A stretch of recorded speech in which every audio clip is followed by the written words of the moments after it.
Welcome to another edition of the Color Pigeons and More TV show, the show that covers all aspects of the pigeon hobby, whether it be racing, performing rollers, flying tipplers, fancy show pigeon, and more.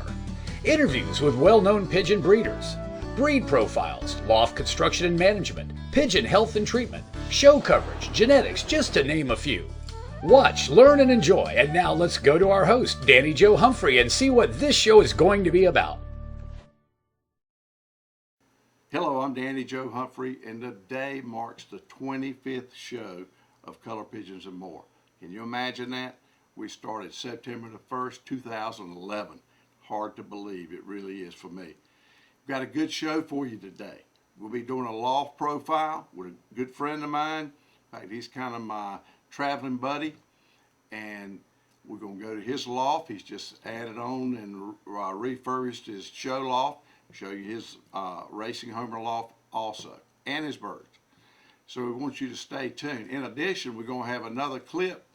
One of my most watched clips, most viewed clips on YouTube has been mini lofts. And it's all about a series of lofts that I made. You might have seen it before. Interesting information. I know you'll enjoy it. So sit back and enjoy the video. We'll be right back after this break with some pigeon action for you. Hi, this is Jerry Gagne, Foy's Pigeon Supplies, oldest pigeon supply company in the United States. When Danny Joe approached us about being a part of this great project, we were really excited. If you're looking for pigeon supplies, if you're looking for pigeons, I hope you'll give us a call. Foy's Pigeon Supplies, we're on the internet, just type in Foy's, or if you'd like to call us, it's 1-877-355-7727. Ask about our 204-page all-color catalog. We'd be glad to send it to you.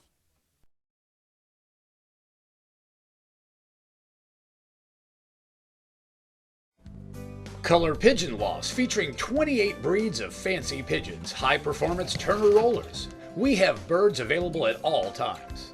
Capuchins, Saxon monks, Saxon priests, Swiss crescents, ice pigeon, saints, frillbacks, archangels, starling, figuritas, old German owls, Chinese owls, satinets, swallows, Saxon shields, and much, much more. For breed availability, visit www.colorpigeons.com. For purchasing, pricing, and shipping info, call toll-free 1-800-527-0918. Muir Nagel, better known as Dr. Pigeon by his friends, is known by his one-eye cold treatment. It's called One Drop, One Time. It only takes one drop, it only takes one time. Every breeder needs at least one bottle of One Drop, One Time to keep in their loft for those nasty eye colds. They're available at Foy's Pet Supply, New England Pigeon Supply, and Pro Flight Supply. And remember, the next time you buy pigeon supplies, be sure to include one bottle of One Drop, One Time.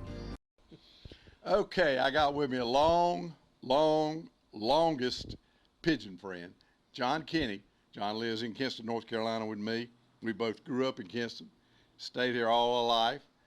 Worked here all our life. Never had sense enough to leave. Never had sense enough to leave. Or actually, probably didn't have money enough to leave town.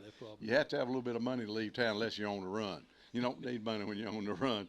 But anyway, we both started out pigeons at about the same time.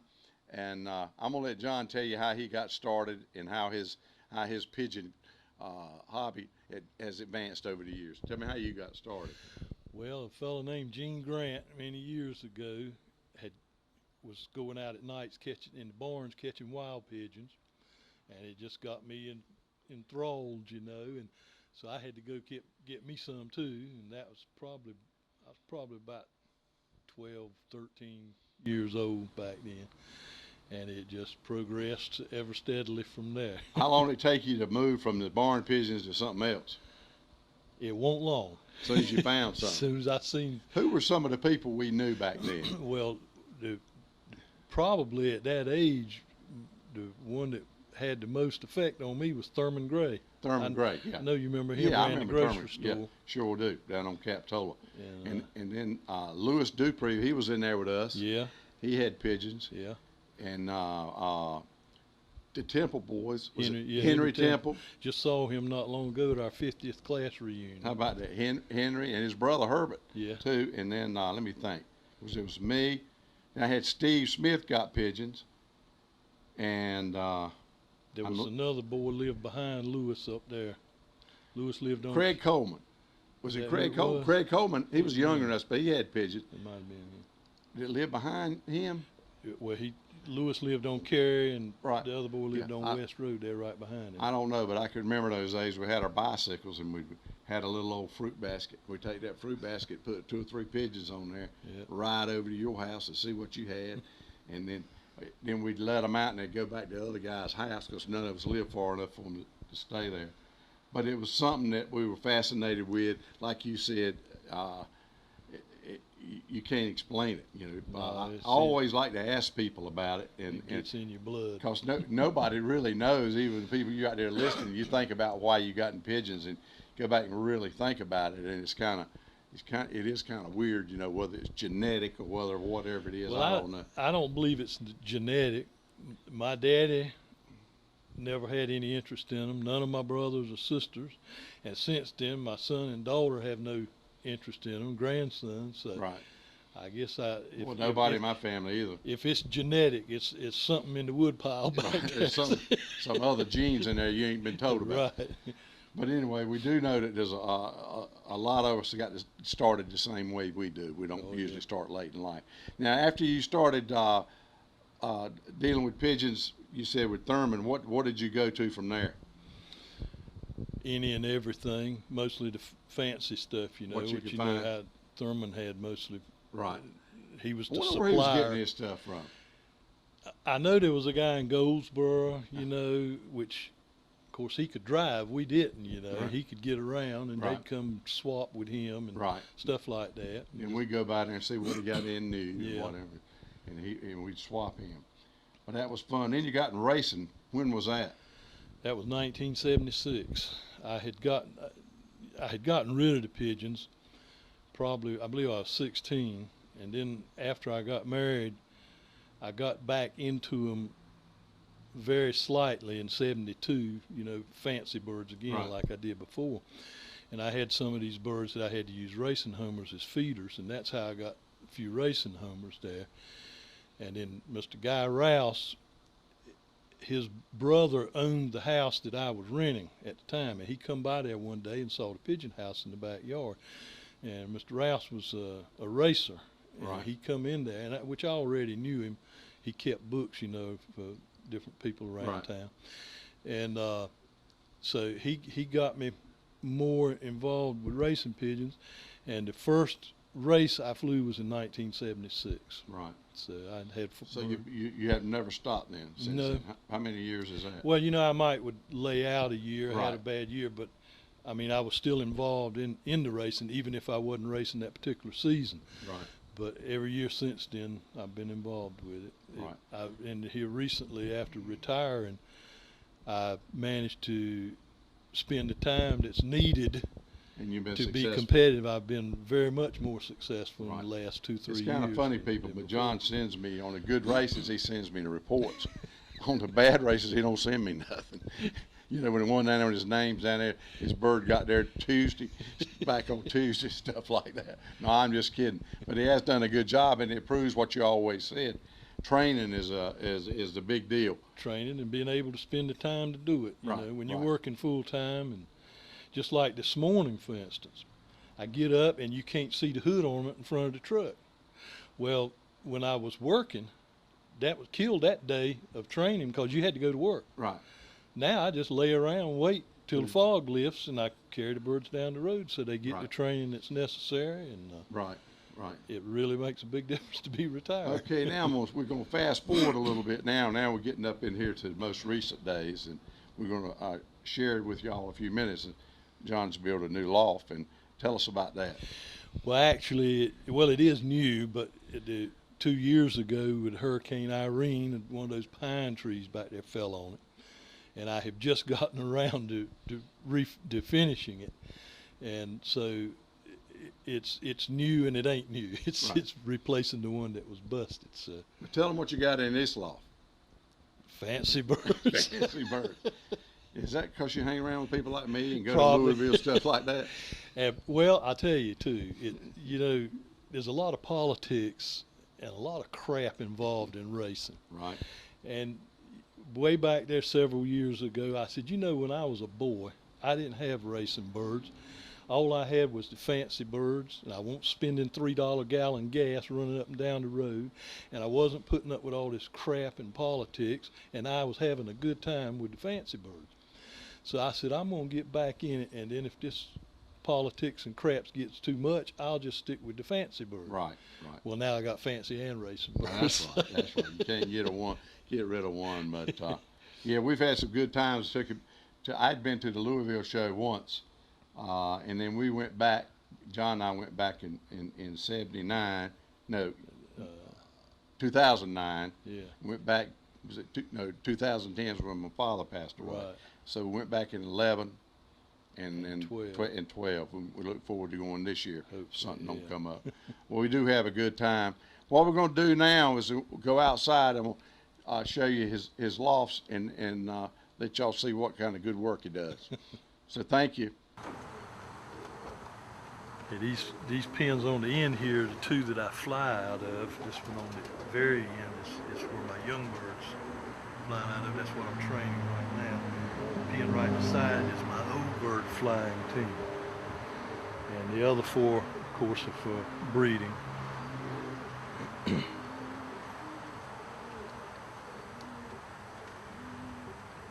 Are you racing now? We start in just over a week. It's been a tough training season. Of course, like I said earlier, it's mostly my fault.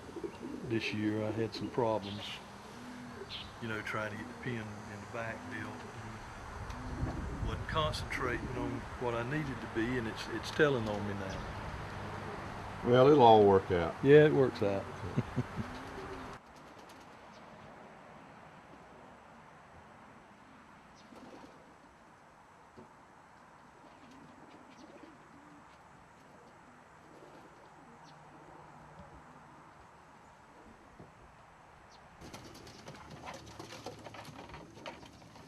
Okay. Of course, all these here are satinets. I guess they're to be considered blue lace. And you can see they're mighty ragged. They're in a right good moat right now. There's a couple there nesting. They're using the feathers to build their nest with. What size are your nest boxes? These, God, I forget now. I think they're 16 by 12 deep. A little bit on the small side, but these are small, fairly small birds, so it works pretty good for them. It's real nice. Pretty little group of birds there. And the way they raise, you're gonna have to build another loft. Well, I've gotten down kind of low on them because while I was working on this loft, I had them up front with the racing hummers, and I wasn't raising anything off of them. So I'm down a little bit on my numbers right now, but they'll be back. These are my modern frills. These are very hard to raise. Every single bird that I've raised had to be raised by fostering under the racing hummers. They cannot feed their own young. But they are beautiful birds to me. But there again, they're heavy in the moat, so they're really ragged looking. I've got a couple or three in here that I really think a lot of for the lacing and all. But I realize that most of them, the lacing lacks a whole lot to be desired on them. In fact, this bird up top there is the one I consider my very best. It's a hen I raised off the original pair who's over there in the other pen. In fact, that original pair has raised just about every single bird in here. You remember I swapped one with you just to get a little different bloodline at that one cock. Other than that, every one of them's come off of that older pair. From what I've seen of them, you want the body to be laced like the wings and all, and the head and all be dark. And a lot of mine there are just too dark all in here, particularly the black ones. But that's what I'm working towards, is getting a black lace similar to this. Pretty bird. These swallows here, mated pair, that's this one and that one. Came from Perry last year. Louisville, before I got them. That one up there is one young one that I raised off of. I'm hoping to get more of those spangled fairy swallows. And I really like them. I think they're really pretty little birds. These two blondinettes up top, that's my original old pair. That's where almost everything came from over there in the other pen. The blacks too? Blacks also. And then That's these, a pretty hen, isn't it? yes, she is. These others here, these two up here, and one over there, are a cross between a blondinette hen I had with a satinette cock. I wasn't going to raise them, but I said, well, they've already laid the eggs, so I let some racing homers go ahead and raise them. And they've turned out to be what I think are pretty little birds, but I don't know if there's any value to them or not, because they're not a satinette, they're not a blondinette. The only thing I see wrong with them is they're splashed. Yeah. I don't know. I don't think that's good, but I don't know either. But that would be the only thing that I would look at. I've got 3 more of those up front there that's not left yet, nest yet. But as you can see, these are the black satinettes. I had this smaller pen here, so I separated them from the regular satinettes. If you notice, they don't have that moon crest ribbon tail, and so to keep from getting them mixed up like that, I said, well, I'll just keep the blacks in here. And this one up here that's not a black came off of a pair of blacks, so that's what that bird's doing in here. I like these blacks. I got some myself. You see mine, but I like them. Well, if you notice that cock at the back there, she's the older cock. His lacing looks, I really like his lacing. And the hen in the nest here, that's his hen. She's got some nice lacing on her. I don't understand why they're not throwing better lace than they are. Well, maybe a molt thing, you know? Well, it could be. We'll have to find that out later. But I they're pretty. I would love to get them laced like those blue laces down in the other pen. Yep. Well, this is your loft, John, of course. I showed everybody the loft before. There's pigeons in here. It's pretty awesome. You laid it out good. You did some good work on it. Proud of you. Well, too, I scrimped as much as I could, saving on my material and stuff. Some of the materials in here was stuff that I was able to save from the old that the tree fell on. Yep. Not much of it, but some. All right, gotta wrap it up. Color Pigeon Lofts, featuring 28 breeds of fancy pigeons, high-performance Turner rollers. We have birds available at all times. Capuchins, Saxon monks, Saxon priests, Swiss crescents, ice pigeon, saints, frillbacks, archangels, starling, figuritas, old German owls, Chinese owls, satinettes, swallows, Saxon shields, and much, much more. For breed availability, visit www.colorpigeons.com. For purchasing, pricing, and shipping info, call toll-free 1-800-527-0918. Muir Nagel, better known as Dr. Pigeon by his friends, is known by his one-eye cold treatment. It's called One Drop, One Time. It only takes one drop, it only takes one time. Every breeder needs at least one bottle of One Drop, One Time to keep in their loft for those nasty eye colds. They're available at Boys Pet Supply, New England Pigeon Supply, and Pro Flight Supply. And remember, the next time you buy pigeon supplies, be sure to include one bottle of One Drop, One Time. Hi, this is Jerry Gagne, Foy's Pigeon Supplies, oldest pigeon supply company in the United States. When Danny Joe approached us about being a part of this great project, we were really excited. If you're looking for pigeon supplies, if you're looking for pigeons, I hope you'll give us a call. Foy's Pigeon Supplies, we're on the internet, just type in Foy's, or if you'd like to call us, it's 1-877-355-7727. Ask about our 204-page all-color catalog. We'd be glad to send it to you.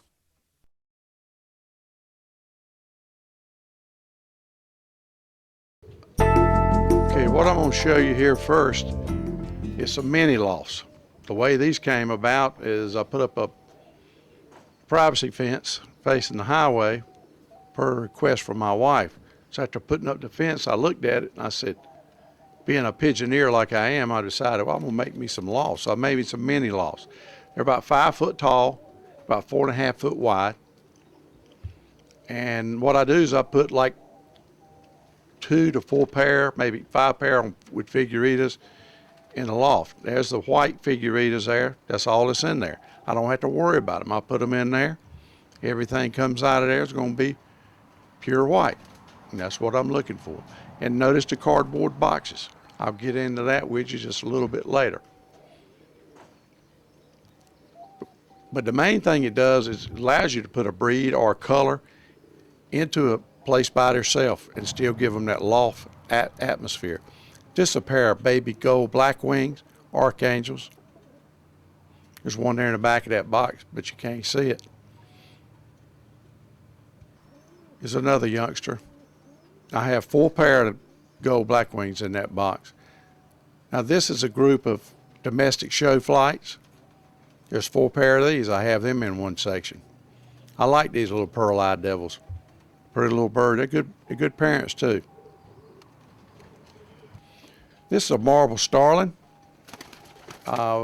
This section, that's about all it has in it is marble starlings. There's one on the nest there. That's probably the cock. The lofts have 1-inch square wire in the bottom, which doesn't let any dropping stick to it at all. This is my group of clean leg priest mark priest. They come in basically red, black, and yellow, and then I've added a few colors by fooling around with them. Very attractive little bird. This is one of my frill stencil rollers. These are non-performing. Raise them just for color. I really do like the patterns I get out of them. There's 3 youngsters, and then there's a little frillback youngster down there, and I fostered out in there. This section has the tie lappers in it. These are voice pigeons. Got 3 pair in there, and they'll have eggs and babies round the clock. Great birds, easy to breed, great voices.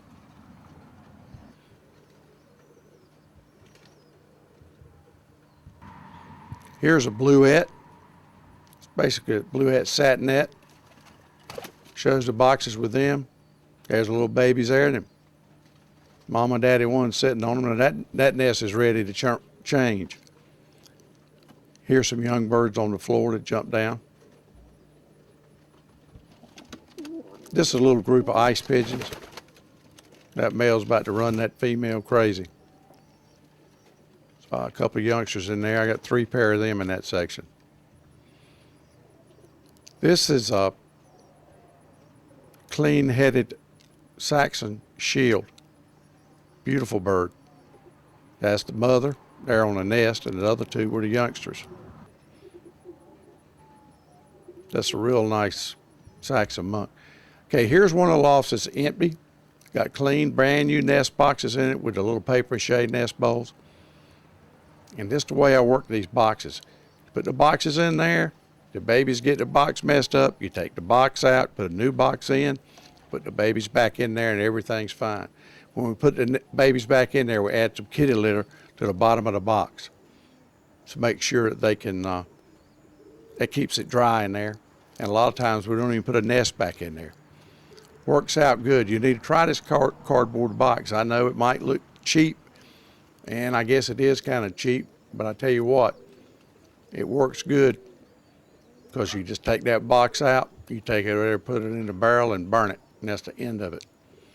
Hope you enjoyed this, showing you these little mini lofts that I made, and also the information about the cardboard boxes. Stay tuned. We'll be right back with some more pigeon information. Thanks for watching Color Pigeons and More, the Pigeon TV show that covers all aspects of the pigeon hobby.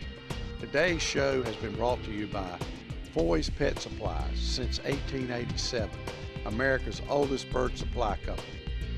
Dr. Pigeon proven pigeon products, 18 to choose from. Color Pigeon Lofts, featuring 27 show breeds and high performance rollers. Be sure to tune in for our next episode. Be looking for us right here on the web.